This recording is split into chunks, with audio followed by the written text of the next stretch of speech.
Hi everyone, welcome to my video. दोस्तों, आज का टॉपिक बहुत ज़्यादा इम्पोर्टेंट है एंड ये नोटिसेबल है।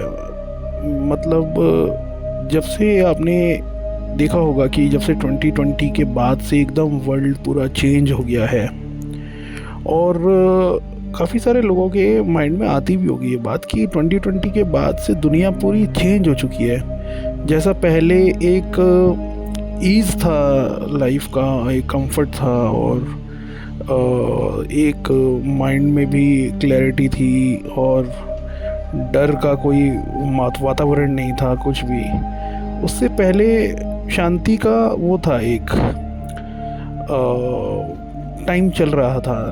तभी 2020 के बाद एक ट्रांजिशन हुआ और उस ट्रांजिशन में अर्थ या फिर इसको आप जो भी कहें, रल्म कहें, डायमेंशन कहें, 3D वर्ल्ड, फिज़िकल वर्ल्ड, ये एक ऐसे शिफ्ट की तरफ गया, एक ऐसे ट्रांजिशन की तरफ गया जहाँ पे ह्यूमंस से लेके जो एस्ट्रल बीइंग्स हैं वो उनकी लाइफ पूरी तरह से बदल गई है।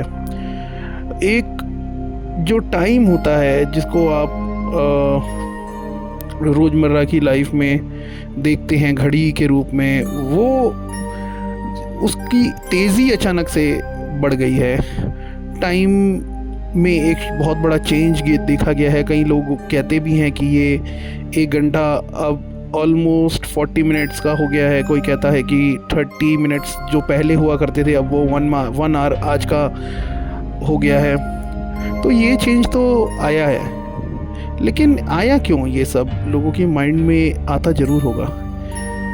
देखिए, एक सिविलाइजेशन की, एक डायमेंशन की एक साइकिल होती है।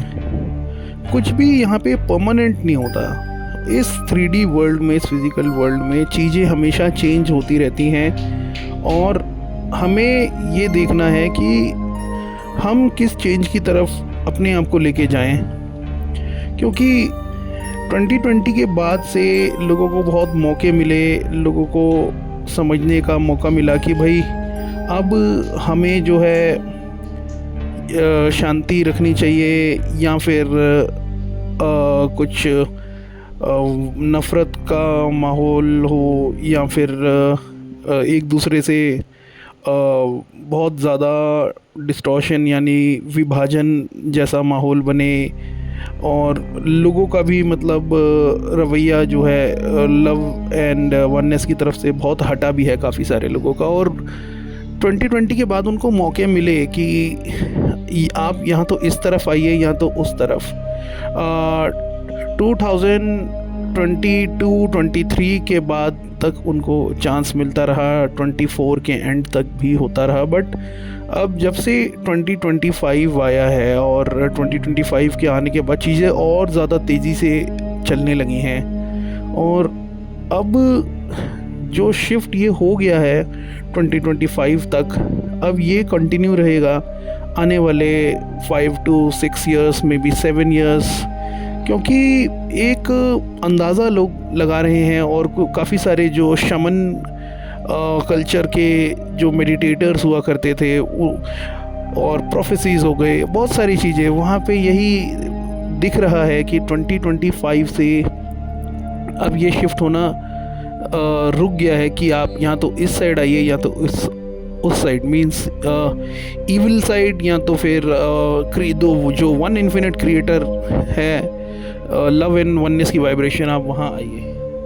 तो लोग इस चीज़ को समझ भी पा रहे हैं, कुछ लोग नहीं भी समझ पा रहे हैं और अब आने वाले टाइम में और भी बड़े बड़े लेवल के शिफ्ट्स होते रहेंगे। क्योंकि ये जो चीज़ें चल रही हैं ये हमारे हाथ में भी नहीं है और हमारे हाथ में बस इतना है कि हम लोग डीप डाइव करें और अपनी किसी तरह से फ्रीक्वेंसी को हाई रखें। और माहौल केओस में तब्दील होता दिखता है लोगों को। काफ़ी सारे सोशल मीडिया हैंडल्स हो गए और बहुत सारी चीज़ें हो गई, वहाँ पे लोगों को ये दिखता है कि कितना ज़्यादा लोग आपस में बैलेंस खो के बैठे हैं और काफ़ी एब्यूसिव भी हो जाते हैं कई लोग, बहुत ज़्यादा आगे की सोच, उल्टा सीधा एक दूसरे को बोलना, ये सारी चीज़ें सोशल मीडिया पे दिखती हैं। तो वहाँ से किनारा करना चाहिए लोगों को, क्योंकि बात उतनी ही करें किसी से भी कि जितना आपको ज़रूरत हो, और ज़्यादा से ज़्यादा हम लोग थोड़ा मौन की तरफ और मेडिटेशन की तरफ आएँ और स्पिरिचुअलिटी में थोड़ा सा अपने आप को आगे बढ़ाएं। किसी तरह से कोशिश करें कि हम स्पिरिचुअल अवेकनिंग के बारे में सोचें। तो ये चीज़ें बहुत इम्पॉर्टेंट है, नेचर के साथ जुड़ना और अपना माइंड को पूरी तरह से पॉजिटिव रखना, डेली कुछ ना कुछ बेबी स्टेप्स लेके पॉजिटिविटी की तरफ कैसे जाएं वो सब रखना, क्योंकि वो आप करने स्टार्ट करेंगे अगर, तभी जो हायर डायमेंशंस के जो बीइंग्स हैं, हायर डायमेंशंस के जो डिवाइन बीइंग्स हो गए, वो तभी आपसे कनेक्ट होते हैं। और इसीलिए जो है उस वर्ल्ड में, जो फिज़िकल वर्ल्ड है जिसके बारे में कल भी मैंने डिस्कशन किया था, उस फिज़िकल वर्ल्ड में हमारे जो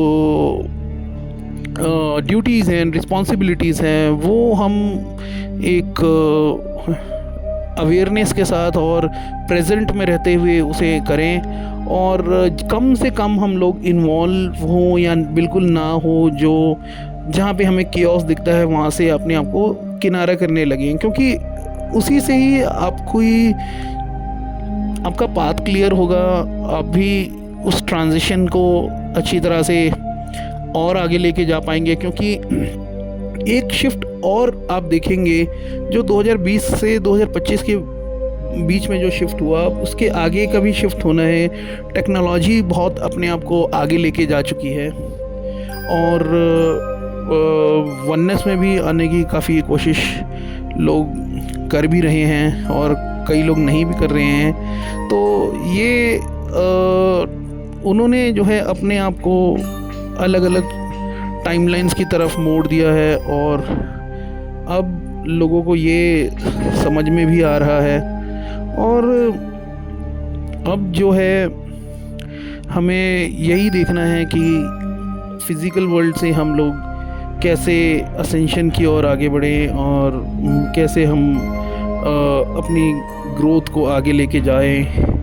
और कभी हमें ड्रीम्स में भी अच्छे मैसेजेस मिलते हैं और उनको हम डिकोड करें। जो डिकोड करने का तरीका होता है वो भी मेडिटेशन से ही रहता है, और अपने सबकॉन्शियस माइंड को प्रोग्राम करें कैसे हम इस जगह पे, इस वर्ल्ड में, प्रेजेंट में आ पाएँ। यही सब चीज़ों में बस अपने आप को इन्वॉल्व रखना है। बाकी ऑलरेडी आप यूनिवर्स से कनेक्ट हो चुके हैं और आपको उससे जो वाइब्रेशन मिलनी है, जो हायर फ्रीक्वेंसी मिलनी है, ग्रेस मिलना है, वो तो आपको ऑब्वियसली मिलेगा ही। बट वो उसको सस्टेन रखने के लिए आपको मेडिटेशन एंड पॉजिटिव माइंडसेट हमेशा बना के रखना पड़ेगा। तो आई होप आपको मेरी बात समझ में आ रही होगी, मैं किस बारे में आपको बता रहा हूँ। और ये चेंज जो है आप देख पा रहे हैं कि कैसे अचानक से दुनिया चेंज हो गई। अब एआई की तरफ हम जा रहे हैं। एआई, आर्टिफिशियल इंटेलिजेंस जो है वो ह्यूमंस को जो है हो सकता है आने वाले टाइम में काफ़ी सप्रेस भी करे, काफ़ी डाउनफॉल की तरफ भी ले जाएं। और जो लोग प्रकृति के साथ जुड़े हैं वो प्रकृति के साथ ही आगे बढ़ेंगे, और जो लोग एआई के साथ बहुत ज़्यादा इन्वॉल्व हो गए हैं वो लोग एआई के बिना कुछ काम भी नहीं कर पाएंगे आगे जाके। तो दुनिया इस हिसाब से होने वाली है। काफ़ी बड़े चेंज को अचानक से लोगों ने विटनेस भी किया है, तो उसको डाइजेस्ट करना भी बहुत मुश्किल है। लेकिन कई लोगों को तो चेंज दिख भी नहीं रहा है कि कोई ऐसा चेंज मेजर हुआ है। तो वो लोग जो हैं अभी रीबर्थ साइकिल में अटके हुए हैं और वो काफ़ी बार जो है यहाँ पे बर्थ लेते रहेंगे, क्योंकि उनके गोल्स अभी यहाँ पे पूरे नहीं हुए। जो उनका पर्पस था वो उनको समझ में नहीं आया। काफ़ी लोगों को अब समझ में आ भी चुका है कि उनका पर्पस है क्या, और वो अपने पर्पस को पूरा भी कर रहे हैं जो यूनिवर्स ने उनको दिया है।